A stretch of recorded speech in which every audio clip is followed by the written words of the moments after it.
The presidential election is a booming business. From the sale of political souvenirs and trinkets to suit all tastes, to the millions of dollars each candidate has raised for his campaign.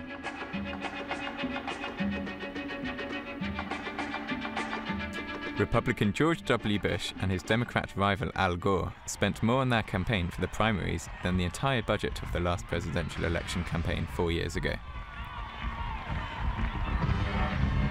No wonder there has to be at least one fundraiser at every rally, an event whose sole purpose is to raise cash for the campaign coffers. Both candidates have their own benefactors. Whereas Bush is favoured by big industry, Gore is the darling of the trade unions, Hollywood film studios, and lawyers who want to protect their own professional interests. Donation collecting was honed to a fine art during Bill Clinton's term at the White House. For years, there was an official price list. A donation of $50,000 brought you an invitation to coffee at the White House. $100,000 would get you a luxurious overnight stay in the famous Lincoln Suite. $250,000 guaranteed the ultimate token of appreciation, a flight aboard Air Force One. That's what's so great about it. That's why it's always been 10 years or one day, you're one of us. Thanks. All right? Thanks. It's a good fight there. Hillary Clinton's campaign for the New York Senate saw droves of wealthy donors turning up with their overnight bags at the White House. Thanks. I'll need your help. Oh, you will. Thank you.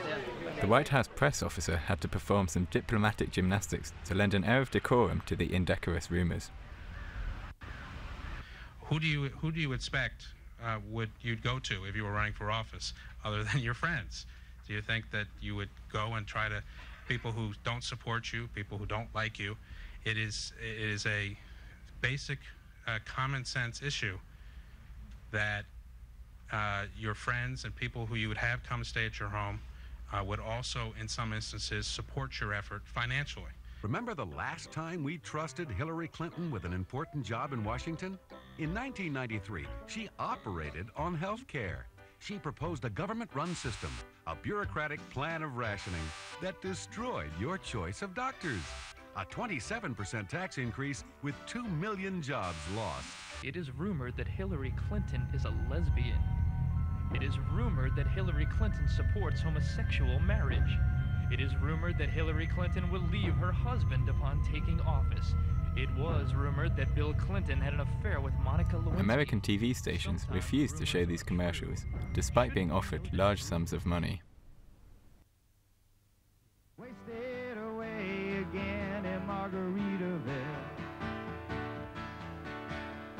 Vice President Al Gore at a benefactors gala in Florida.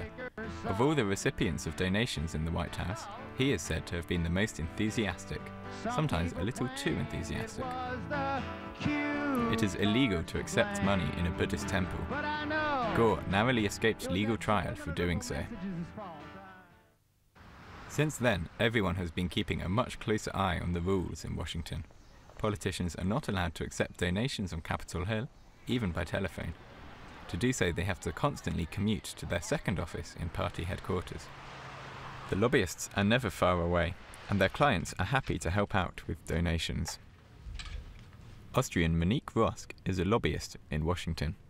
She works for large American export firms. She doesn't personally give donations, but the firms she represents do, through so-called political action committees.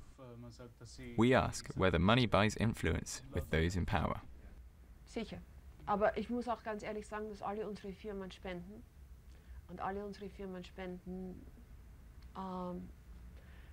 für beide Parteien, für die Republikaner und die Demokraten. Und was auch sehr viel zu tun hat, ist die Unterstützung, ist natürlich, wenn ein Politiker am Handel und am Außenhandel interessiert ist. Das hat damit zu tun. The airlines have been able to strengthen their own interests by giving donations to politicians interested in their cause. Recent years have seen chaos at the airports, with hundreds of delays and lost baggage causing great discontent among passengers. Politicians wanted to intervene and impose minimum standards on the airlines. But once the airlines significantly increased their political donations, a soft, voluntary agreement emerged instead of the planned legal reform. The chaos in air traffic has not improved at all. There have been initiatives to cut the amount of influence that big money has on politicians. but this man does his best to stop them.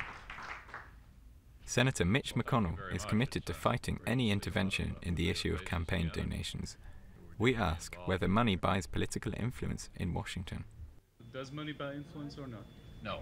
What money does is give people an opportunity to support candidates of their choice who believe in what they believe, and it keeps the press from having all the power in an election. I get it.